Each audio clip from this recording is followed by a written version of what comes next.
Oke, selamat pagi saudara-saudara sekalian. Pagi, hari ini saya nggak lupa catatan saya.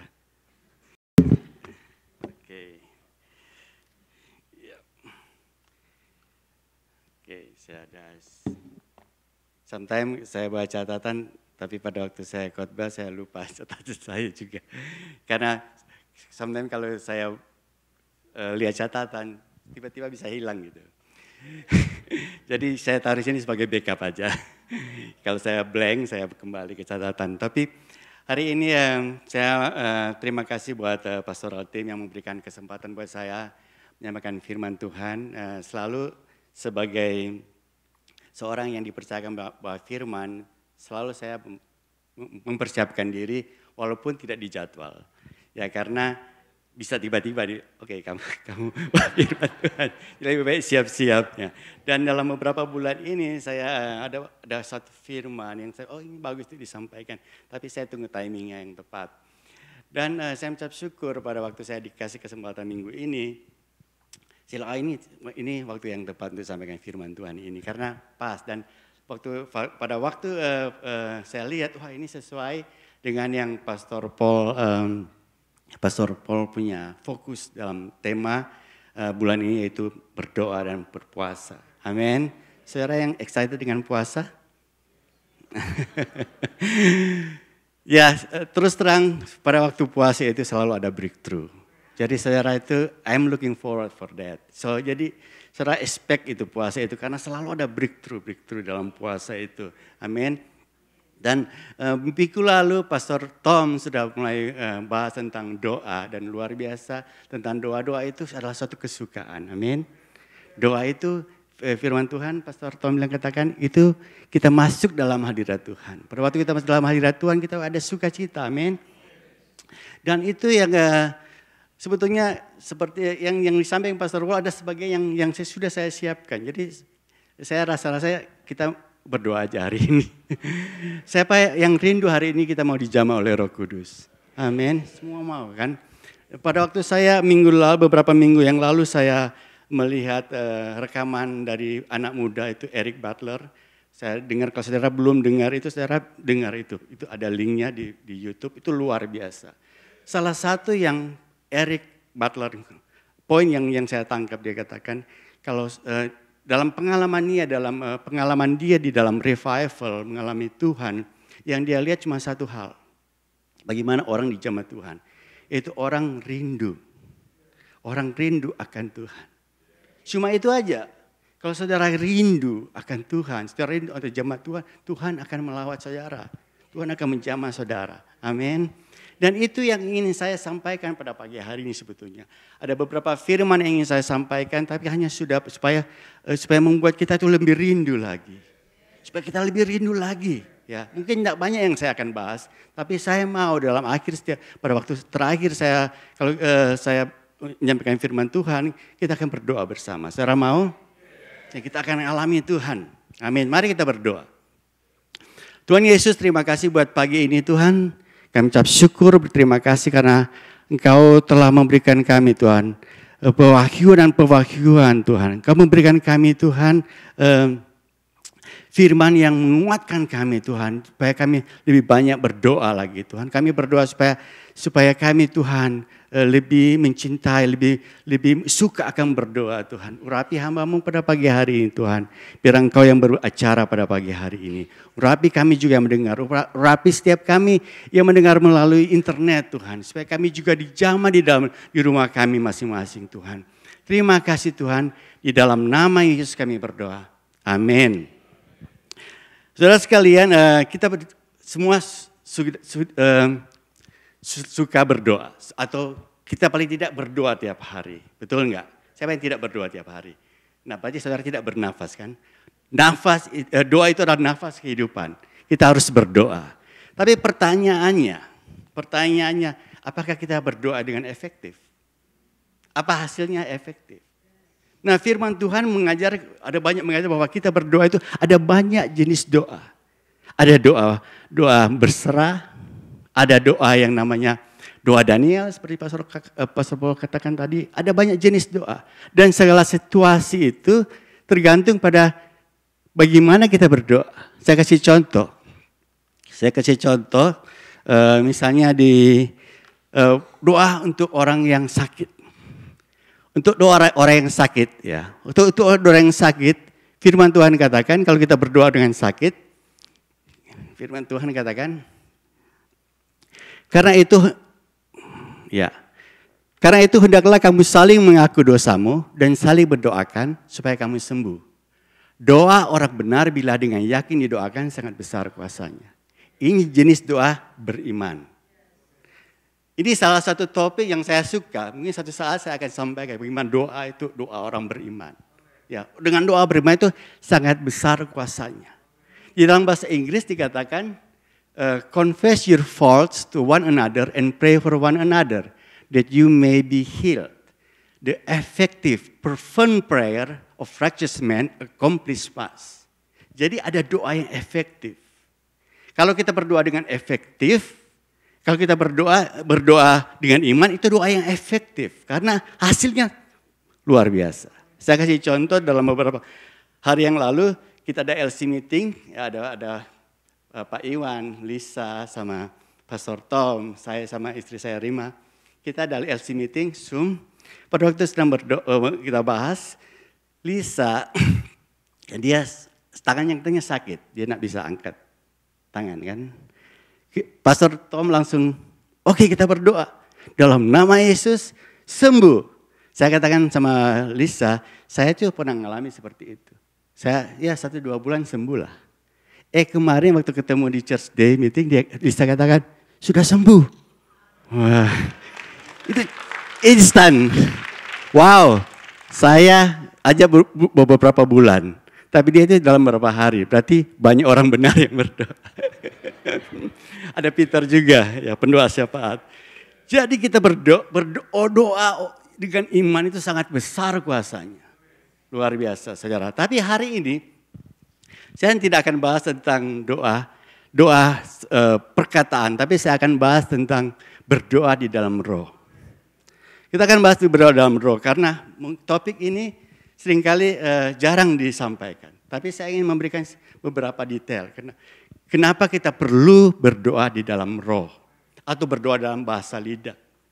Ya, karena berdoa dalam bahasa lidah atau bahasa roh itu kadang-kadang ada kontroversial. Ada doktrin 1, doktrin 2, doktrin 3. Dan saudara kadang-kadang kita bingung. Oh, bahasa roh itu hanya untuk karismatik. Oh, bahasa roh hanya untuk Pentakosta. Saya enggak punya karunia itu. Tapi firman Tuhan katakan karunia itu untuk semua orang. Amin. Di dalam Roma 8:20 dikatakan demikianlah roh menolong kita dalam kelemahan kita. Sebab kita tidak tahu apa yang seharusnya kita doakan. Tetapi roh sendiri bersyafaat demi kita dengan keluhan-keluhan yang tidak dapat diungkapkan dengan kata-kata. Ya, saya ambil dari versi AYT, ya. Ada bedanya sedikit karena di dalam bahasa Inggris dikatakan in the same way the Spirit also helps our weakness. For we do not know how to pray as we should, but the Spirit Himself intercedes for us with the groaning too deep for words. Jadi pada waktu kita berdoa, roh itu berdoa dengan keluhan-keluhan yang tak terucap, berdoa syafaat. Nah, kalau saudara berdoa kepada anak saudara, bagaimana saudara berdoa? Pasti saudara tahu kan kebutuhan anak saudara. Saudara kan berdoa sungguh-sungguh. Doa karena saudara tahu kebutuhannya. Atau orang tua saudara. Saudara berdoa sungguh-sungguh. Saudara berdoa sungguh-sungguh. Tapi kadang-kadang saudara nggak tahu persis apa yang anak saudara punya kebutuhan. Tapi Roh Kudus, kalau kita berdoa dalam bahasa roh itu berdoa kepada Yesus dengan apa yang sebenarnya kita tidak tahu, tapi dia berdoa buat kita. Dia tahu kebutuhan kita. Amin. Jadi ini sangat luar biasa. Sangat luar biasa karena kalau kita berdoa kadang-kadang ada di antara saudara pada saat berdoa kepada orang lain 1-2 menit sudah tidak ada bahan. Ada enggak? Mungkin cuma saya aja. Tapi kadang-kadang kita udah habis bahan. Tapi roh pada waktu kita berdoa dalam bahasa roh itu bahannya nggak pernah habis. Karena roh itu tahu apa yang kita akan doakan. Kita berdoa dalam bahasa roh, kita berdoa. Dan saya mengucap syukur dalam beberapa hari ini kita mulai ada perkembangan, ada atmosfernya mulai naik. Orang suka berdoa dalam bahasa roh. Saudara masih ingat Pak James Gold waktu dia pernah datang di sini, dia mengajak kita berdoa di dalam pikiran dan berdoa dalam bahasa roh. Dan itu penting sekali, saudara sekalian. Ada lagi ayat yang berikut. Jadi, apakah yang harus aku lakukan? Ini Paulus katakan di dalam 1 Korintus 14. Aku akan berdoa dalam rohku dan juga aku akan berdoa dengan pikiranku. Aku akan menyanyi dan rohku dan juga akan menyanyi dengan pikiranku. Jadi saudara sekalian, ini kuncinya doa yang efektif itu dua-dua. Bukan cuma berdoa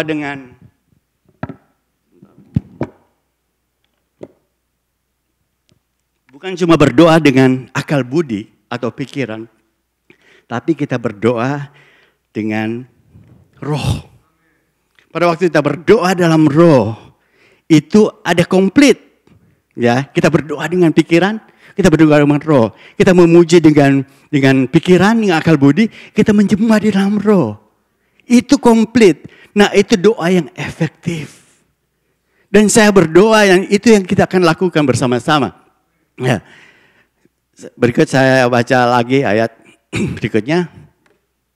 Sebab siapa yang berbicara dalam bahasa lidah tidak berbicara kepada manusia, tetapi kepada Allah. Karena tidak ada orang yang mengerti, tetapi ia mengatakan hal-hal yang rahasia dalam roh. Orang yang berbicara dalam bahasa lidah membangun dirinya sendiri, tetapi orang yang bernubuat membangun jemaat. Kita sudah dengar beberapa kali. Kemarin Pastor Paul juga ngomong soal itu. Yaitu berdoa di dalam roh. Itu berbicara tentang rahasia-rahasia. Ya, iblis nggak ngerti apa yang kita ngomong. Karena dia berbicara yang satu yang rahasia. Dan bukan cuma bicara tentang rahasia. Dia menguatkan kita, membangun kita. Wah, ini luar biasa. Saudara tangkap ini. Saudara kalau lemah, saudara lesu, berdoa dalam bahasa roh. Karena dia membangun kita. Oleh sebab itu Paulus katakan, aku berdoa dalam bahasa roh lebih daripada yang lain. Makanya Paulus dipakai secara luar biasa. Karena dia selalu mengambil waktu untuk membangun dirinya sendiri. Nah, saudara bisa lihat bahwa pentingnya bahasa roh itu. Ya, pentingnya bahasa roh. Tapi pertanyaannya, apakah kita mengalami? Apakah kita berbahasa roh? Yang mesti saya katakan tadi, apakah itu hanya untuk orang karismatik? Apakah ini untuk orang Pentakosta? Enggak, untuk kita semua. Saya itu berasal dari Protestan, bukan dari karismatik, bukan dari Pentakosta. Walaupun mama saya Pentakosta, jadi waktu saya kecil, saya masuk sekolah minggu di Pentakosta. Papa saya Protestan, jadi ada mix. Tapi dalam beberapa perjalanan kehidupan saya mengalami Tuhan dan saya menerima baptisan Roh Kudus, saya berbicara bahasa roh. Jadi bukan cuma untuk orang kalangan tertentu, ya. Pertanyaannya, bukan pertanyaannya, maksudnya banyak. Kadang-kadang terjadi yaitu orang pikir bahwa bahasa roh itu hanya untuk kalangan dia itu punya karunia bahasa roh. Saya nggak punya karunia bahasa roh. Gitu loh maksudnya. Banyak orang berpikir begitu. Ya, banyak orang berpikir. Karena saya punya latar belakang yang Protestan. Saya itu waktu saya dapat karunia Roh Kudus, saya mau membuktikan, saya mau mencari sumber-sumber Alkitab yang mendukung itu. Makanya saya banyak sekali baca buku. Saya baca buku Roh Kudus dari Billy Graham. Dia bahasa Roh Kudus Billy Graham.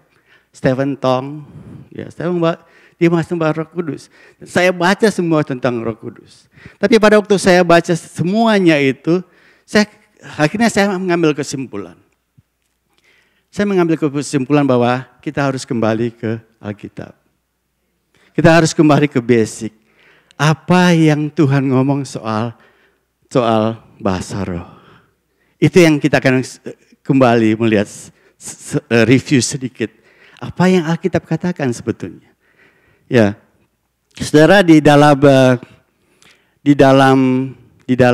Yohanes 14 itu membahas tentang Roh Kudus. Kalau kita kepingin berbahasa roh, kita harus lihat siapa yang memberinya. Siapa yang kasih gift itu. Roh Kudus yang kasih gift itu. Nah, di Yohanes 14 itu, Yohanes 15 berbicara tentang bagaimana Yesus ngomong kepada murid-muridnya. Artinya itu dia, saudara, murid-muridnya dia bilang, ada satu hal yang saya mau ngomong. Satu hal yang saya mau katakan. Ini pada waktu mereka ada waktu di perjamuan. Sebelum dia itu ditangkap dan dia disalibkan. Di perjamuan.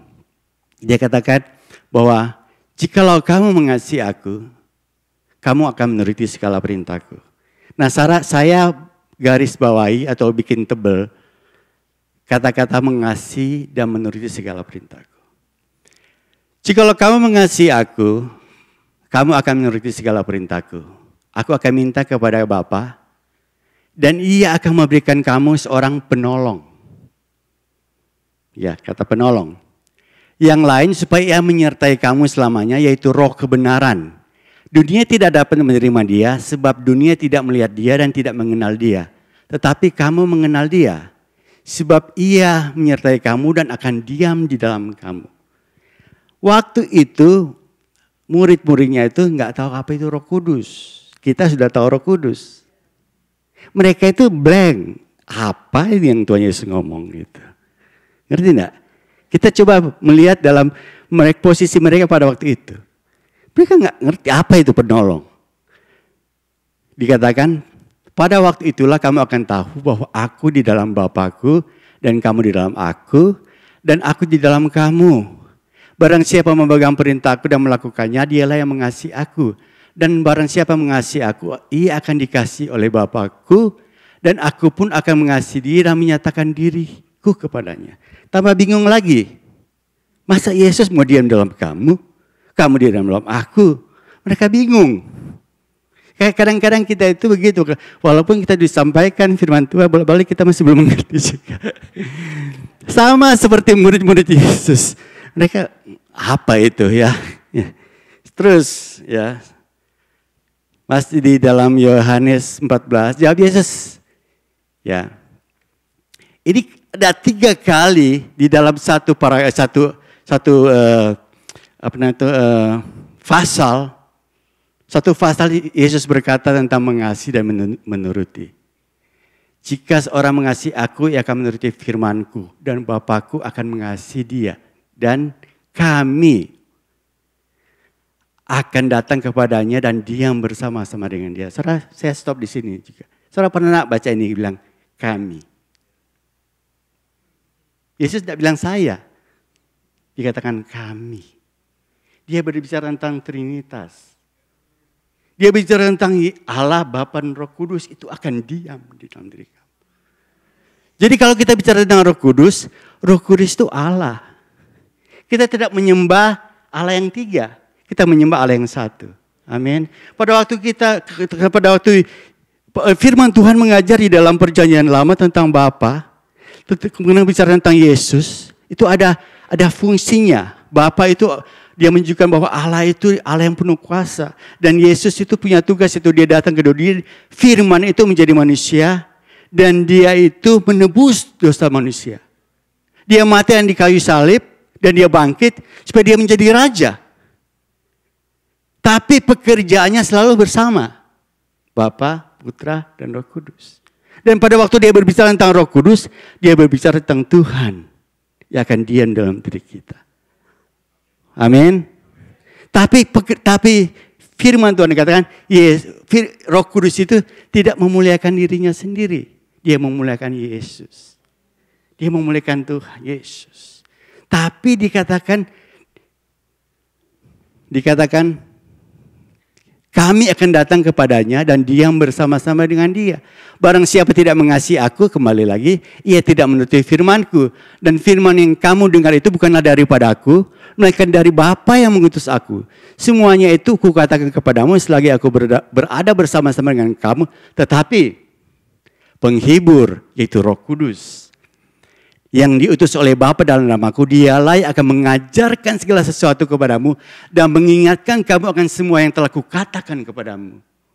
Pekerjaannya Roh Kudus, ini baru janji, ini firman Tuhan ini. Yesus itu baru mengajar, baru ngomong kepada murid-muridnya, ini Roh Kudus. Mereka masih belum mengerti, mereka masih belum tangkap, karena masih di pikiran mereka. Kemudian di tempat yang lain lagi, ini pada waktu dia di perjamuan. Tapi ada satu waktu lagi, pada waktu dia itu sudah mati, sudah bangkit, dan dia bersama-sama dengan mereka. Dan sebelum dia naik ke surga, dia kasih perkataan-perkataan ini lagi. Yang berikutnya. Jadi mereka sudah melihat Yesus itu mati, Yesus itu bangkit. Jadi pengertian mereka sudah berubah. Pengertian mereka sudah berubah. Wah, luar biasa. Ya, pada waktu itu Tuhan Yesus berkata kepada murid-muridnya, siapakah aku ini? Dan Petrus katakan, terakhir dia katakan, engkaulah Mesias, Allah yang hidup.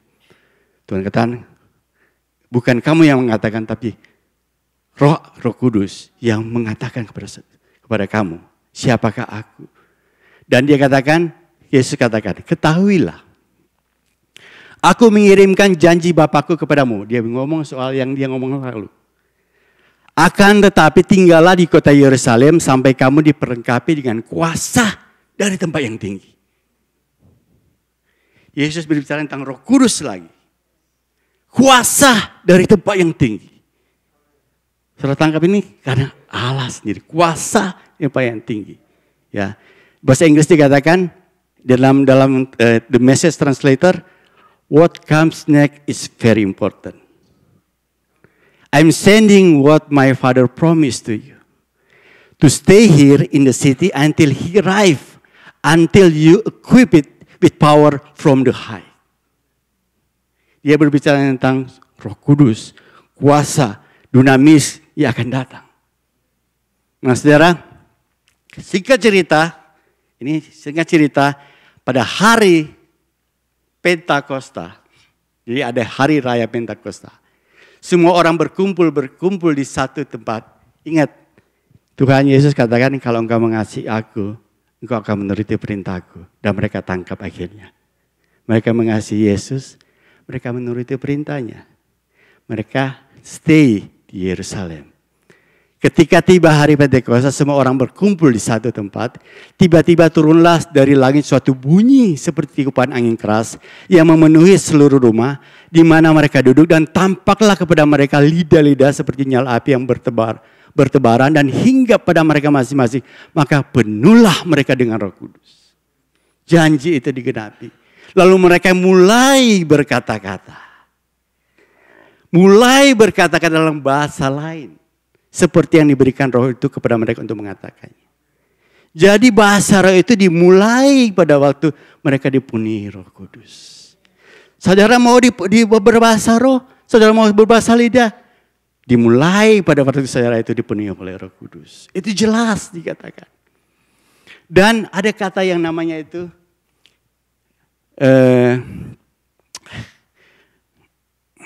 tiba-tiba. Saya nak kasih ke beliau, tapi tiba-tiba. Tiba-tiba itu sering terjadi, saudara. Pada waktu orang berkumpul dalam sejarah rohani, dalam sejarah kebenaran rohani, ada kata tiba-tiba. Kita tidak tahu kapan Roh Kudus itu turun. Tapi kalau kita expect itu akan terjadi tiba-tiba.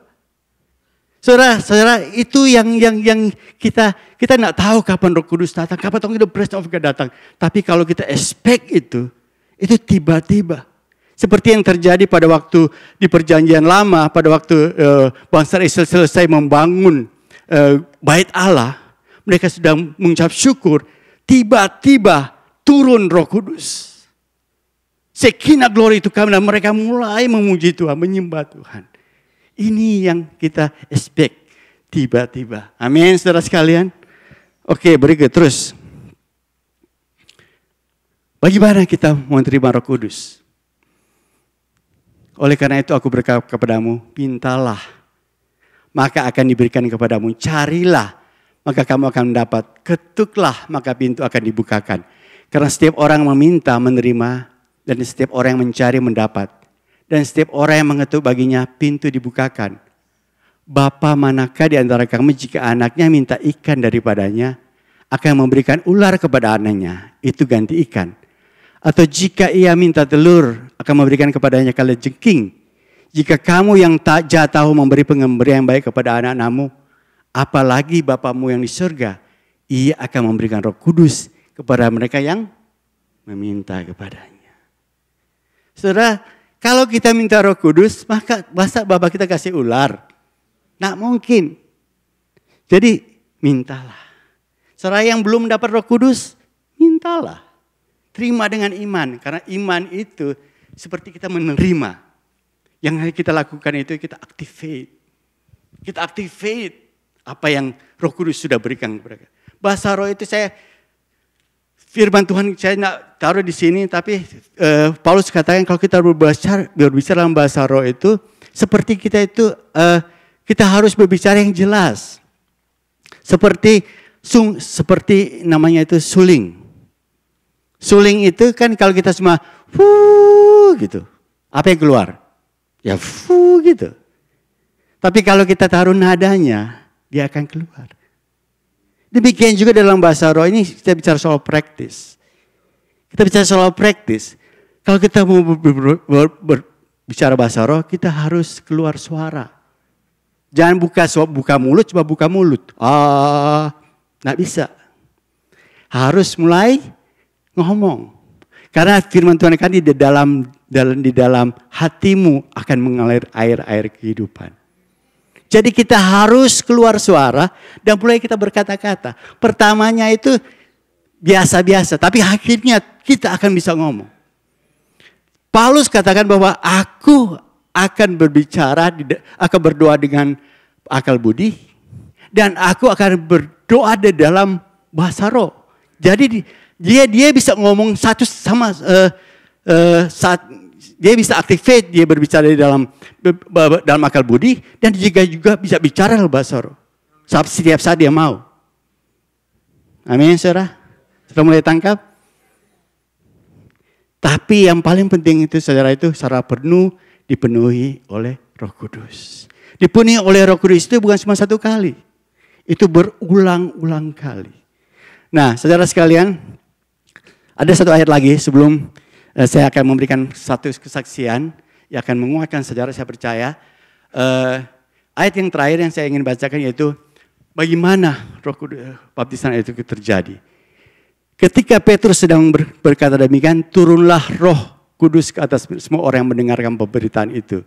Dan semua orang yang percaya dari golongan bersunat dan menyertai Petrus tercengang-cengang karena melihat bahwa karunia Roh Kudus dicurahkan ke atas bangsa-bangsa lain juga.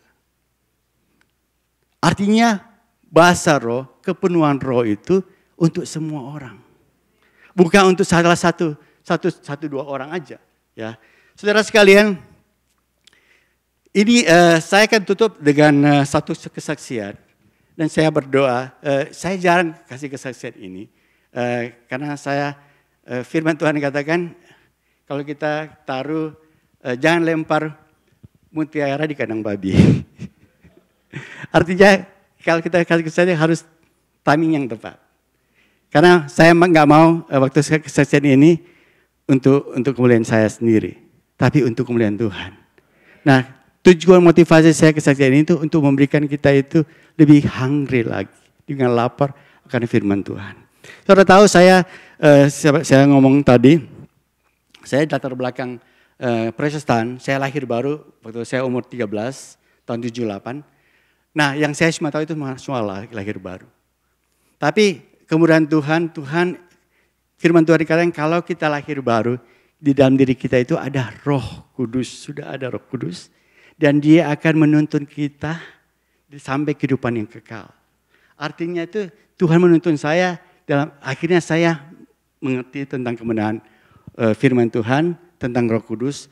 waktu saya pindah ke Surabaya pada mahasiswa, saya bisa mengalami bagaimana Roh Kudus bekerja luar biasa, bagaimana kami anak-anak muda dipakai untuk menginjil kota-kota sampai kita itu terlibat juga dalam satu gereja lokal. Tapi yang saya mau sharing yaitu saya sudah pernah mengalami Roh Kudus, dia sudah didoain, sudah berbahasa roh, tapi ya istilahnya itu biasa-biasa aja. Pastinya itu ada Tuhan mau kita tuh lebih lagi. Ya, kadang-kadang kita puas dengan satu hal, tapi Tuhan katakan gitu. Saya akan bahas itu yang belakangan, tapi yang saya mau bahas pada waktu tahun 95 itu terjadi Toronto Blessing. Siapa yang tahu Toronto Blessing?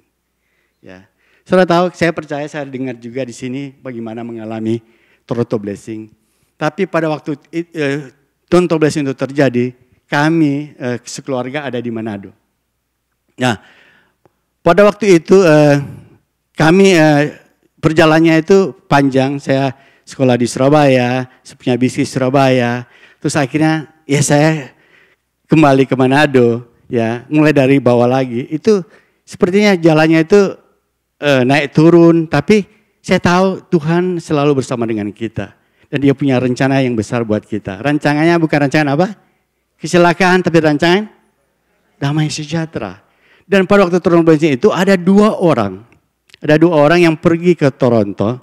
Serta Toronto Blessing itu kegerangan rohani yang luar biasa, di mana di Toronto itu terjadi api kebenaran rohani, dan itu di mana-mana itu terjadi. Di mana-mana itu terjadi. Dan kami sudah dengar itu, dan kembali kami rindu untuk lawatan Allah. Kami expect miracle. Kami expect itu terjadi juga di Manado. Sudah tahu banyak sejarah kebenaran rohani, dan semuanya itu ada tercatat. Tapi ini Manado ini nggak tercatat. Tapi itu luar biasa, saudara sekalian. Pada waktu seperti ini, ya ada dua orang bersaksi biasa aja. Mereka nggak excited gimana. Mereka cuma biasa aja ngomong. Bahwa kita mengalami Tuhan. Siapa yang mau rindu untuk dijamah Roh Kudus, saudara bisa maju ke depan dan kita akan doa buat saudara. Dan saya rindu. Saya maju. Nah, itu salah satu kuncinya. Nah, apa aja kesempatan kita untuk dijamah oleh Tuhan, jangan sungkan-sungkan. Saudara, karena bisa tiba-tiba. Nah, saudara, saya maju ke depan. Saya bukan bilang, minta doain. Enggak. Saya bilang, Tuhan, seperti Engkau menjamah, seperti yang terjadi di Yakub memegang tangan Tuhan, malaikat Tuhan. Saya mau dijamah Tuhan. Saya mau dijamah Tuhan sampai Engkau jamah. Pokoknya itu saya mau, saya desperate, saya mau. Dan orang mulai didoain, saya langsung maju ke depan dan minta doain. Apa yang terjadi saudara? Biasanya kan kali doain kan jatuh, peng kita. Enggak jatuh saudara, saya terlempar. Puh, kayak ada, kalau saudara suka nonton film silat, ya seperti itu. Puh, apa ini? Itu kuasa luar biasa, saudara. Kuasa itu dahsyat, dan orang-orang yang samping saudara itu jangan takut, jangan salah itu ya. Mungkin ada orang takut terlempar, enggak ya? Ya, saudara, orang enggak peduli. Yang penting dijamah Tuhan. Mau jatuh, mau apapun, mau menari, yang penting dijamah Tuhan. Pada waktu masuk ke depan itu, saudara, apa yang terjadi? Saya terlepung. Kemudian di dalam diri saya itu kayak ada tenaga gitu. Saya bisa ke kiri dan ke kanan, ke kiri ke kanan. Orang-orang yang enggak peduli. Mereka biarin aja karena setiap orang dijamah Tuhan. Karena tiba-tiba itu terjadi luar biasa. Wow. Dan bukan cuma itu. Saudara, terus-menerus terputar-putar di bawah. Dan saya enggak tahu kapan berakhirnya. Tuhan, stop Tuhan. Saya enggak mau, tapi wah itu luar biasa. Dan saya baru sadar, Allah itu real. Roh Kudus itu real. Saya jatuh, saya berdoa dan Tuhan mulai berbicara. Pada waktu saya itu Tuhan mulai berbicara dalam diri saya. Saya sadar, Bedanya dengan orang kemasukan enggak sadar. Saya sadar, saya jelas. Dan dia berjawab, dia ngomong. Kemudian Tuhan, saya katakan terserah Tuhan. Kalau saudara lagi di jamaah Tuhan, yang sudah bisa ngomong terserah Tuhan. Apapun yang kata, terserah Tuhan. Saya jatuh. Dan bukan cuma sampai itu saudara. Semua orang di jamaah Tuhan. Dan saya pulang masih kayak mabuk. Saudara, apa yang saya alami? Waktu saya pulang kira-kira jam 11 malam, jam 12 malam, kita itu Ya, itu ada kebaktian khusus. Jadi kita bikin kira-kira hari Minggu malam gitu loh, bukan pagi. Jadi kebaktian khusus, selawatan. Nah, saya pulang jam 11 kita pulang, semua di jamaah Tuhan. Apa yang terjadi? Di rumah saya masih jamaah Tuhan sampai pagi. Wah, karena saya nggak mau berhenti. Di Yeskiel dikatakan kalau kamu di jamaah Tuhan jangan cuma puas, semua airnya sampai di kaki, sampai di lutut, sampai di pinggang, sampai kamu itu nggak bisa lagi kuasai seperti berenang. Dan itu yang terjadi. Dan saya alami itu bukan cuma pagi, satu pagi. Besoknya saya ngalami lagi. Besoknya saya ngalami lagi. Apa yang itu istri saya ada saksi. Dia juga dilawat Tuhan. Berapa lama kita alami? Saya ngalami seperti itu kira-kira 2-3 bulan. Wow, itu luar biasa. Nah, pada suatu saat, pada waktu saya di dakwah Tuhan, Tuhan bisa berbicara di dalam banyak hal. Saya bisa ngomong banyak bahasa. Saya bisa menulis dalam banyak bahasa. Ada itu masih ada di catatan saya itu. Saya bisa bernubuat. Wow, Tuhan luar biasa. Nah, satu saat sementara saya berdoa, di jam 4 pagi mungkin itu, dilawat Tuhan luar biasa. Tuhan bukakan banyak hal. Tiba-tiba dalam pikiran saya itu bilang, wah ini kira-kira mungkin dari setan. Gitu. Karena banyak orang berpikir begitu, ini setan mungkin ya. Roh Kudus, banyak orang berpikir begitu. Tapi belum sempat saya selesai ngomong, saya itu lagi di kamar, jadi istri saya di kamar yang utama, kita ada kamar sebelah yang satu. Sementara saya berdoa, berpikir itu, tiba-tiba tangan saya itu nggak bisa dikontrol, bisa mengambil sandal saya. Sandal di sini, terus tangan saya itu tulis di tembok di belakang, sandal kan ada hitam. Sandal kan hitam belakangnya. Ditulis, Yesus adalah Tuhan. Wow. Saudara sekalian, firman Tuhan katakan tidak ada, iblis tak bisa ngomong Yesus adalah Tuhan. Kecuali Roh Kudus sendiri yang ngomong. Saudara bisa mau melihat fotonya? Itu ada fotonya. Saya ketemu fotonya. Ya, ini. Di samping Yesus adalah itu tembok yang sebelah. Yang Tuhan itu tembok yang sebelah. Jadi tembok ini, saya bisa ambil sandal saya ditulis Yesus adalah Tuhan.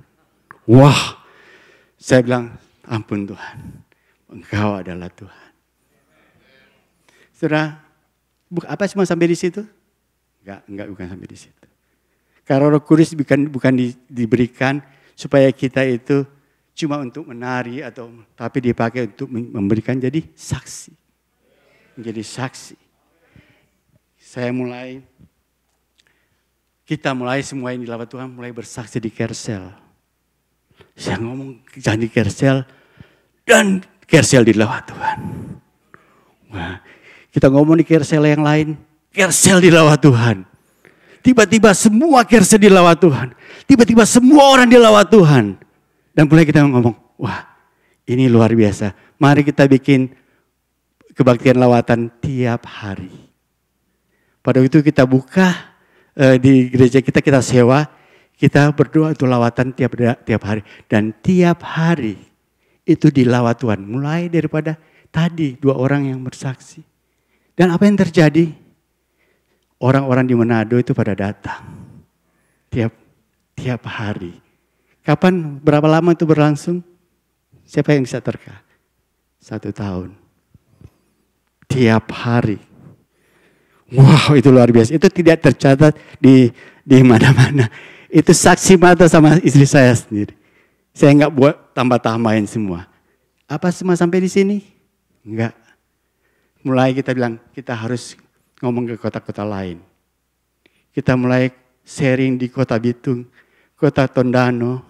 Dan kita mulai adakan kebaktian lawan rohani di kota Bitung, di Tondano. Itu lawatan Allah terjadi. Itu tidak tercatat dalam sejarah. Itu saksi mata aja. Saudara sekalian, mulai dengan apa? Mulai dengan kita rindu akan Tuhan. Saudara sekalian, saudara mau lewat Tuhan hari ini? Mari kita bangkit berdiri.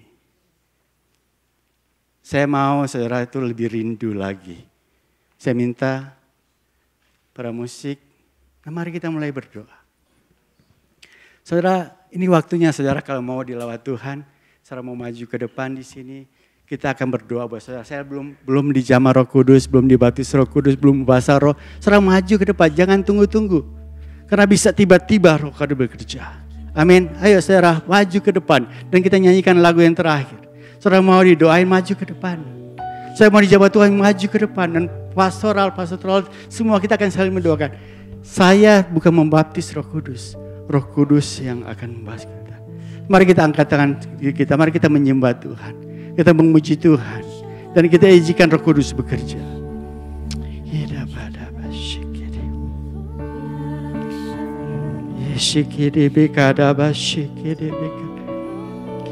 Kibakada badama shiku taramana mashiku pakada balabashi.